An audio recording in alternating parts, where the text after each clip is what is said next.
Alright, here's chapter 37.1, Life During Wartime. This is for Morales kids in AP World.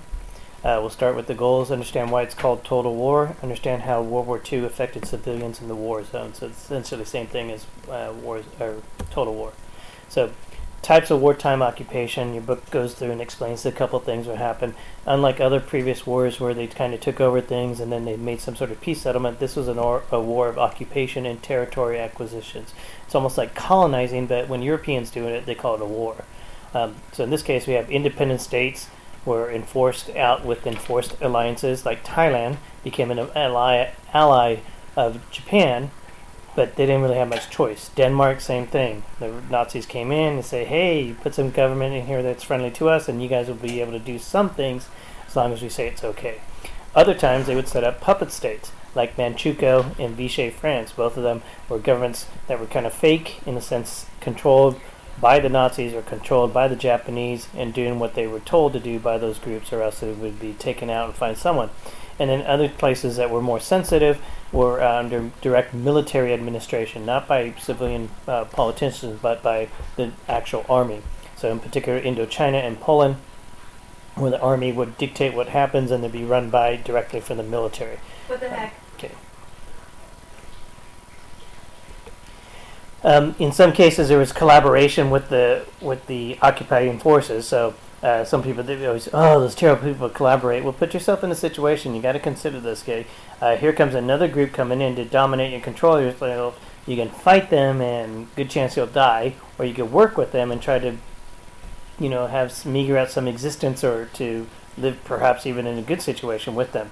For some, it was an opportunity for social mobility under the conquerors. In other words, hey, if I work with the Japanese, perhaps my family will increase their status and I'll have a better position. Okay, and sometimes it even economic benefit. And if you're sold things, and hey, here's a new force, and they're coming in and they're going to buy stuff, you might make a good business deal. Also, a lot of times it's considered the lesser of an evil. Okay, in that there's a new group in charge, because in particular in Southeast Asia, it went from one hand being in charge to another group being in charge to another group. For example, in Vietnam, it was the French that were in charge. Before that, it was the Chinese. Okay, remember the colonialization? Okay, well, during that period, and then here comes the Japanese. So that Japanese, as they say, they're liberators. They're freeing the Vietnam from the clutches of France. Okay. And they're going to run it and help control it. So sometimes they viewed it as a benefit. Resistance often happened. So even though it's kind of underplayed sometimes, but there was lots and lots of resistance. It was not a full force organization. It couldn't be. That's the whole point. It had to be clandestine. It had to be secretive. If everyone knew where the resistance was, then the Nazis or the Japanese would have found them and destroyed them right away. So they had to work in small groups. So forms of resistance: blowing up trains, railroads, cars, supply lines, telegraph, anything that would make the occupation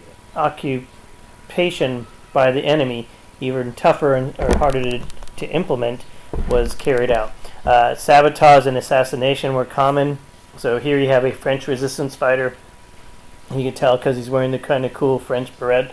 Beanie thing, so he's fighting against the Nazis. He's not in a uniform, so this is kind of the liberator, freedom fighter.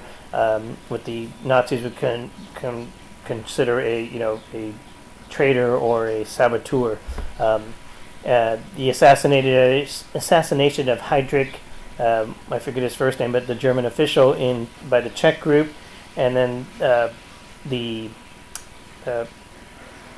punishment, the policy of collective punishment. The city got crushed. Okay, one guy got assassinated, so they kill all the people in the city. This is common practice. Okay, and this is part of the reprisal repression that was carried out. So, doing these assassinations, yeah, it might look good, but also you might get the people in your town or village killed, or in the neighboring town or village killed. So you've seen this in movies before, where who did this? We're going to kill everyone, as shown an example, because that's how they had to run things. A lot of times the resistance would come in the form of gathering intelligence, protecting refugees, a lot of symbolic gestures, just like, putting a hand up or something like that, or, stop saluting the orange, the yellow, orange light, okay, to show that they're not with the Nazis, but they're kind of they have resentment. But the fact is that the Nazis were occupiers, the Japanese were occupiers. The Nazi genocide in the Jews. This brings into the scale of the total war.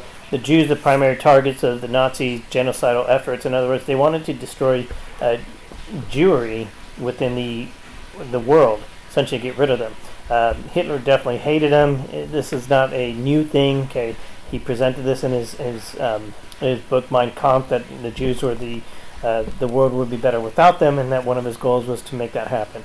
So other groups were also slated for destruction. There was the idea of eugenics, going back to the Darwinist theories and stuff like that. That there was a better race and structured in the social Darwin. Okay, all that comes into play here because they're going to carry it out. So Romas who are gypsies, homosexuals, Jehovah's Witnesses, all sorts of other groups of people who were viewed as not Aryan or not liked.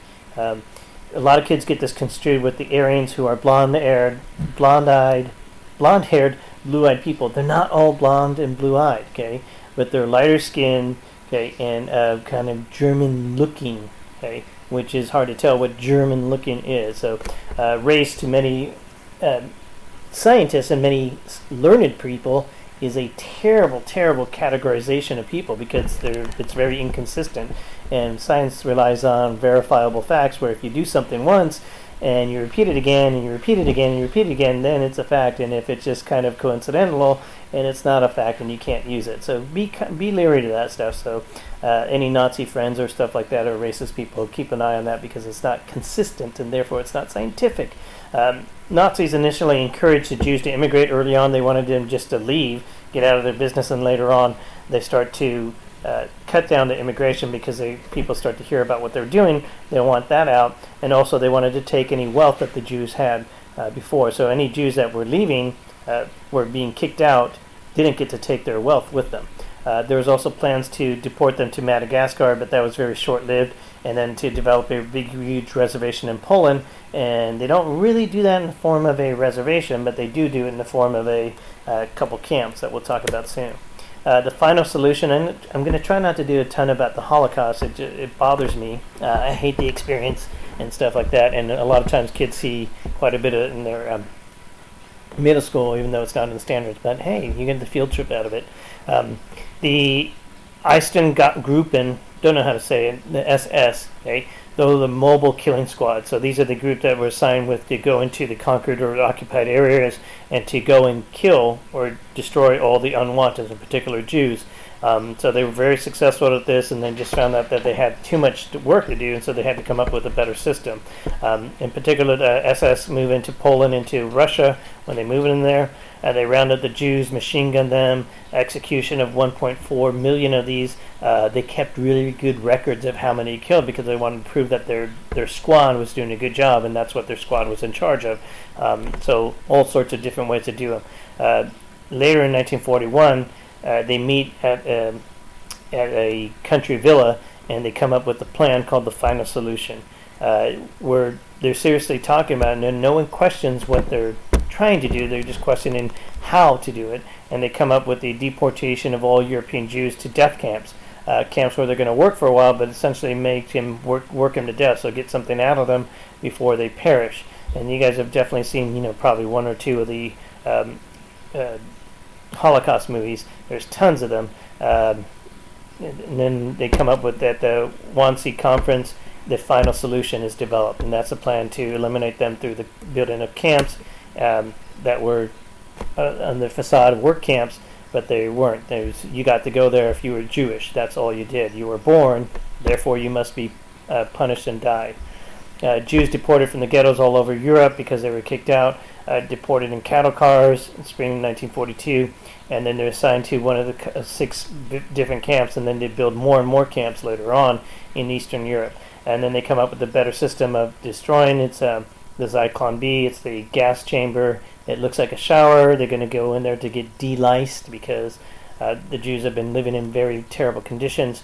And then estimated number of Jews killed is going to be 5.7 million.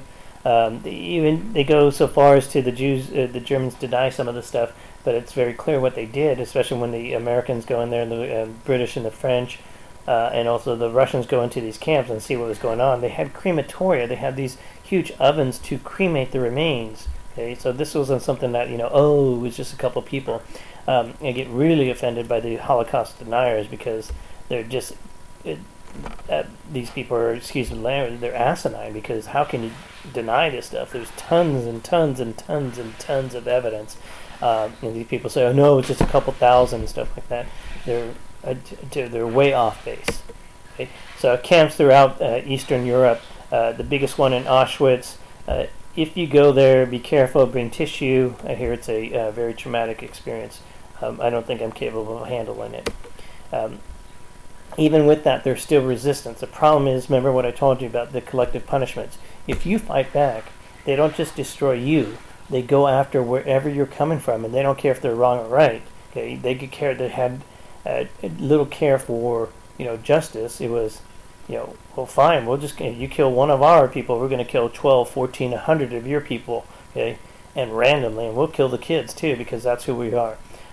They also lived a life of minority, so many of the Jews who are kind of used to have been put in a situation where it's not acceptance, but kind of, this is where our lot is at this time. But with that, there were still uprisings throughout the occupied territories. The most famous is the Warsaw Ghetto Uprising. That's a great miniseries that it's quite dated, but it's a great experience of watching it and the resistance that took place, and it was still futile. Jews also worked in partisan guerrilla units, so they would be underground and find and help out to fight with the resistance and to organize information, sabotage, and all sorts of stuff. So there were efforts to fight against it. Okay.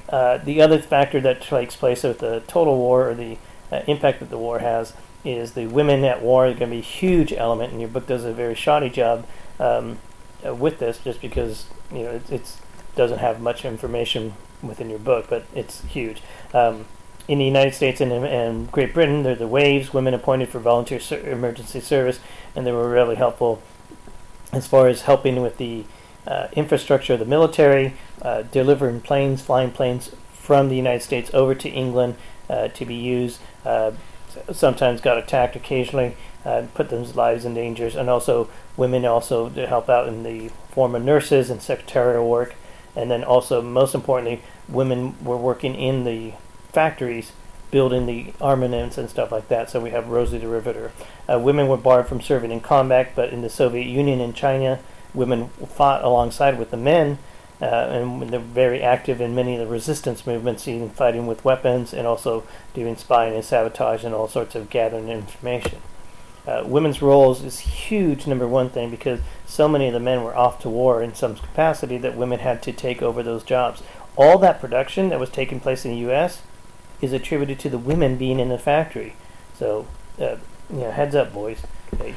It also takes on the head of the household duties that they had to raise the family, make the money, and then take care of everything while the men were gone, because the men were displaced.